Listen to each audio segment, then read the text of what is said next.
welcome everybody. Thank you for joining us for a professional learning session today. My name is Scott Bailey and I'm with Ever Active Schools. Hi, and I'm Tara Chisolm and I'm with the Medicine Hat College Be Fit for Life Center. We're really happy to be working in partnership with you and your school on Ever Active Schools and Residents. And this is a quick introduction to a couple of concepts: comprehensive school health and physical literacy, which we'll be working with student leaders and throughout your school. At Ever Active Schools, we're really grateful to partner with the Be Fit for Life Network and specifically the Medicine Hat College Center.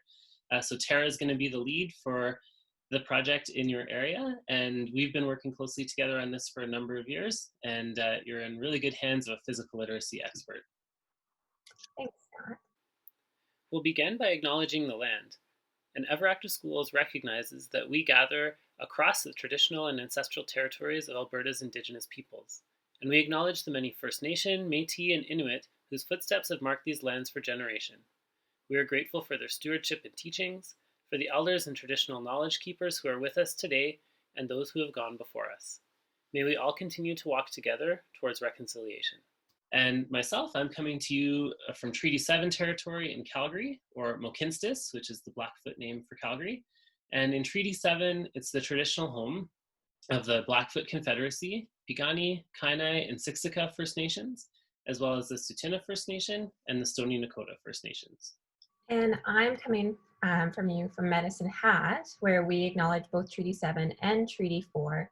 So this is also the traditional lands of the Siksika, Kainai, Piikani, Stoney Nakoda, and Tsuut'ina, as well as the Cree, Sioux, and Saulteaux bands of the Ojibwa people. So we like to honor and acknowledge that we are in the homelands of the Métis Nations within Region 3. First, just a little bit about Ever Active Schools. We're a national registered charity, and we've been an initiative in Alberta since 2001. So Ever Active Schools exists to help support and create healthy school communities. You may have seen us at Teachers Convention or at our annual Shaping the Future conference. We provide workshops year-round, and then we also engage in special projects like physical literacy mentorship. And for that, we're very gratefully sponsored by Jumpstart to provide this to your school. And with the Be Fit for Life Center, we are part of a provincial network of other Be Fit for Life centers. So we are housed in post-secondary institutions across the province. And our vision is to get Albertans as knowledgeable, confident, and motivated to have the skills to engage in physical activity for life.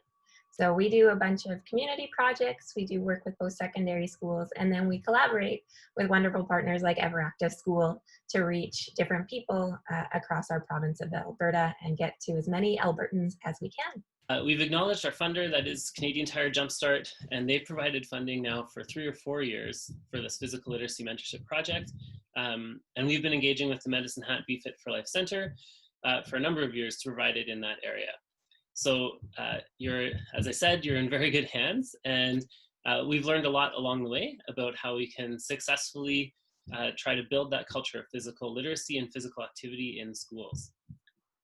Thanks to Jumpstart, you'll be able to receive some resources from both Be Fit for Life and Ever Active Schools, and as well, obviously, our time to work with that student leadership team to really bring some of these projects to life. So let's get up and moving, because that's what we do. Both of our organizations are about that.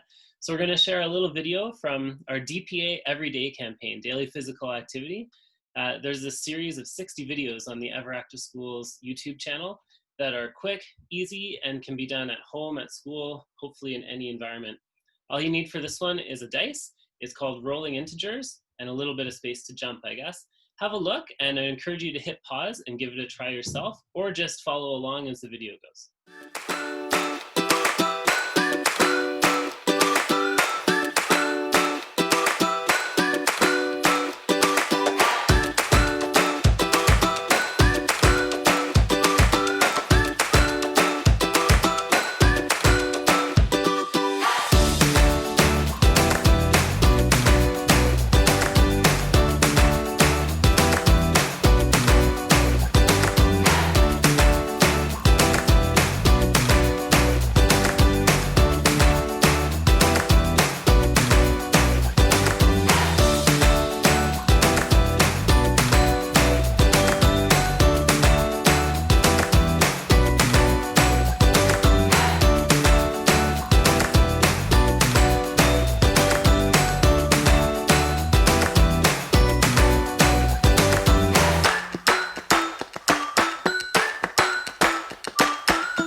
Hope you had a little bit of fun and some movement. And now let's talk about comprehensive school health. So we mentioned that comprehensive school health is the framework that we've used in designing our physical literacy mentorship, and it is how we deliver EverActive Schools and residents as well.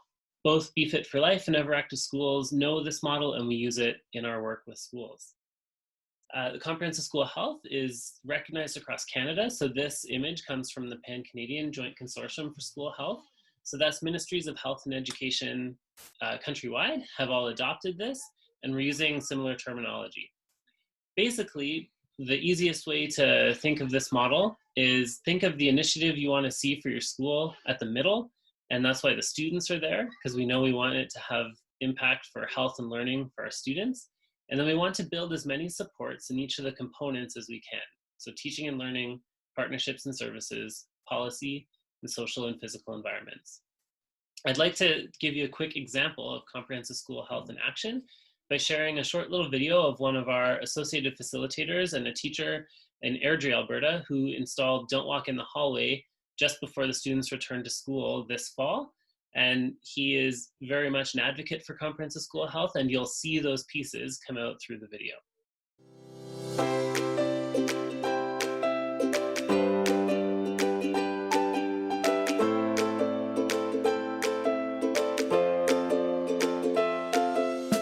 Yeah, so we're just putting our Don't Walk in the Hallway decals down, and we are spreading them out 2 meters, so we're trying to do our physical distancing, but trying to make it a little bit more fun and engaging for students. Don't Walk in the Hallways decals are always good for keeping kids moving and active.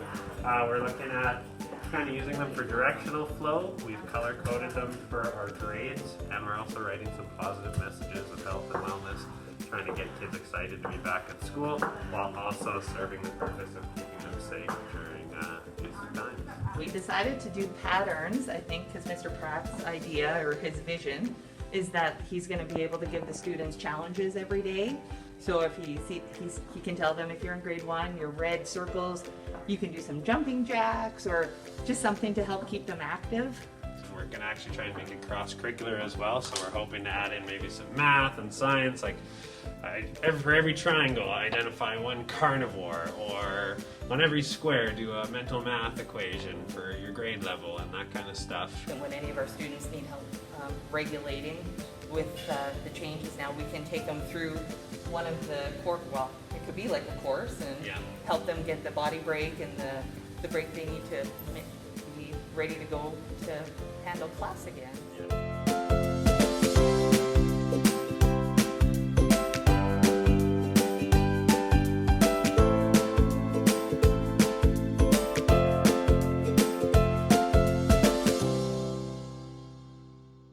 So Adam's school looks like a lot of fun to move through the hallways in, and hopefully you can see like the most key partnership with Don't Walk in the Hallway is with the facility operator and with your caretaking staff. And you saw him right there at the very beginning of the video, as well as those links through teaching and learning. So there's lots of opportunities to bring in many different curriculum by just changing the environment. And Don't Walk in the Hallway works in those physical environments for sure. And then you also really have to be on top of the policy. And that's where in your schools, Tara and I can hopefully really be of assistance there. And as much as the students are going to lead, we know that a strong teacher champion will help to move that along too. So a little more research into the comprehensive school health framework comes from a good friend of EverActive Schools, Dr. Kate Story from the University of Alberta. And she's, through her research, has narrowed down some essential conditions. And so I think in this slide, you'll see a lot of the elements of what we're providing in the EverActive Schools and Residence program. Number 1, students as the change agents. So Tara will be working closely with student leadership teams, and I'm available to jump in for support as well, depending on what they want to work on.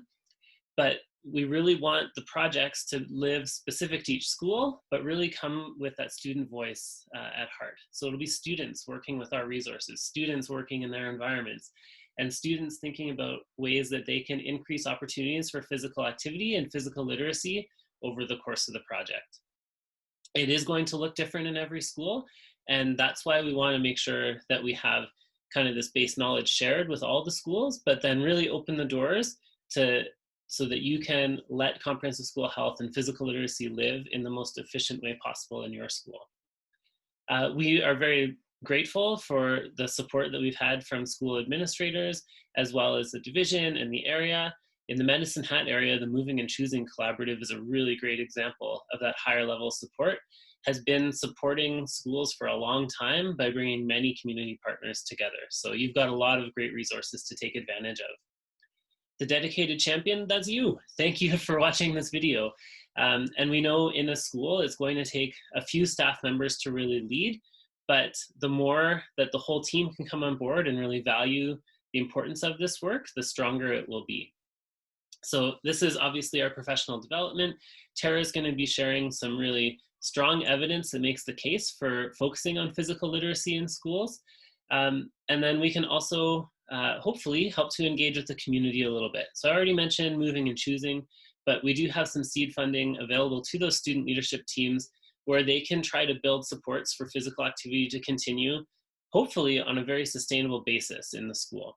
One example would be partnering with recreation centers, or flipping that and bringing in physical activity and recreation equipment into the school library. So either providing opportunities for students through their school library to go access what's available in the community, or having that equipment there for students to take home from the school so they can be physically active at home.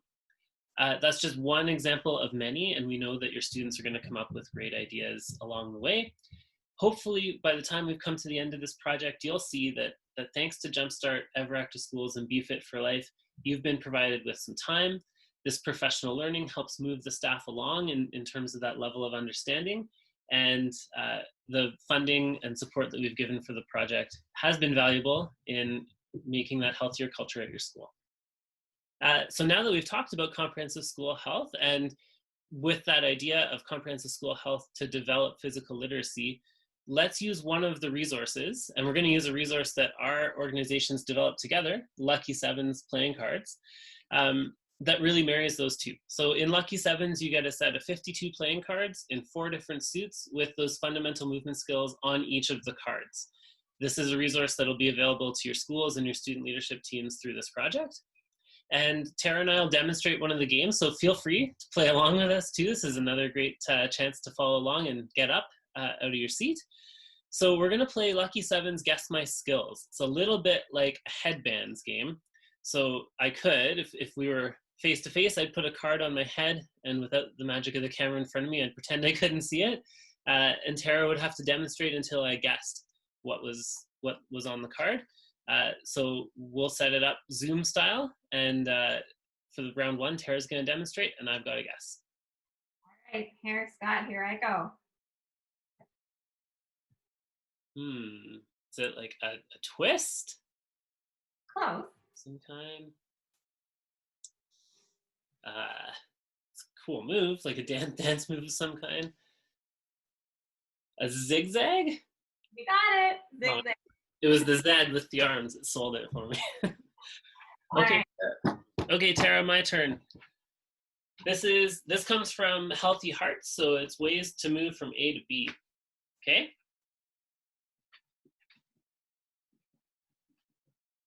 Ooh, is it a shuffle? Yeah. And which ways am I moving? Sideways, a lateral shuffle. Yeah, side shuffle. Nice. Back to you, Tara. Okay. And this one is focused on our stability spades. So that's a little hint, Scott. I gave you too much already. Okay, so sort of balance for sure. It's a pose of some kind. Tree pose. You got it. Awesome. And just to get everybody up moving one more time, just go a little more space. This is another Healthy Heart. I'm starting on one foot and landing on the other. Hop? It's like a hop. A hop would be landing on the same foot. Right. So it's kind of like over, I like to think of going over and back on a line. This works well on a floor. A leap. You got it. It's like we've played with these cards before. Awesome. So a little sample of just one of the resources. With Lucky Sevens, I've seen student leaders do really awesome things. One of the coolest applications I saw was making bigger versions of these cards as posters on the outside of a Gaga ball court.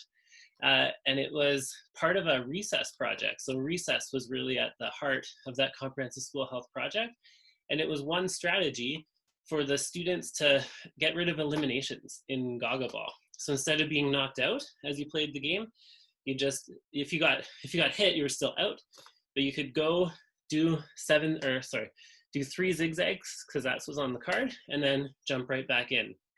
So a very cool way to change that physical or social environment. And then the teachers committed to actually teaching Lucky Sevens in their phys ed. This was a K-6 school, so the teachers were all teaching their own phys ed. That was the teaching and learning part.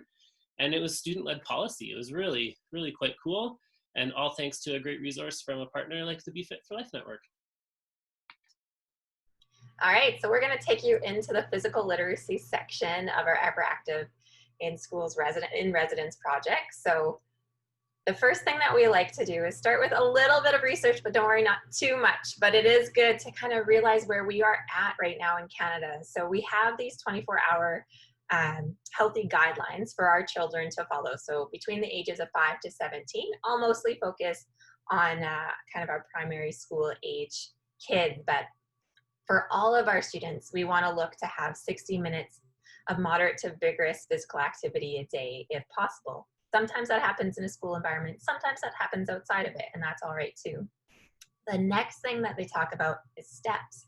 So really what this means is, doesn't have to be actual steps, but light physical activity. There should be several hours of this throughout the day. So when you're thinking of your students, is this something that they're getting right now? Both structured and unstructured. Sleep, which I think we maybe all are a bit guilty of, but for our students, it's very important. So uninterrupted sleep for those 5 to 13-year-olds is 9 to 11 hours of sleep. So we need quite a bit of sleep to help those brains be ready for that next day of learning and being active. And then the last one that is included in this 24-hour guideline is sedentary behavior. So no more than 2 hours of recreational screen time. Obviously, we're getting a lot of screen time that's not recreational in nature right now, just due to the nature of how we are working and living and learning in our world. But that recreational screen time, the recommendation is 2 hours. So again, when we think back to our students, where would we see them at right now? So as we know, and this isn't, I'm sure, news to you, but physical activity in our students' lives is essential for a healthy brain as well as a healthy body. So before COVID-19, Scott and I were out there as doing what we are, but we're even more so now because we have already seen some preliminary research that kids are moving less since the pandemic has started. And so we need to get kids moving more. And so how are we going to do that? How are we going to make sure that their brains are still healthy and that their bodies are still healthy? So the participation report card. So I'm sure some of you have heard of participation before. Like I had mentioned, they're already starting to come out with some prelim research that's going to be published soon. And it's looking at what these 24-hour movement guidelines have been during COVID-19. So prior to the pandemic, we had 15% of our populations of kids in Canada reaching these guidelines that I had just described. And now, with regards to our children, so 5 to 11 years old, there's about less than 5% that were able to reach those guidelines during the pandemic. And with our youth, so 12 to 17 years old, it was less than 1% were able to reach these guidelines. So obviously some really important research to just be aware of as we go forward. 62% of kids and teens were being less physically active outdoors.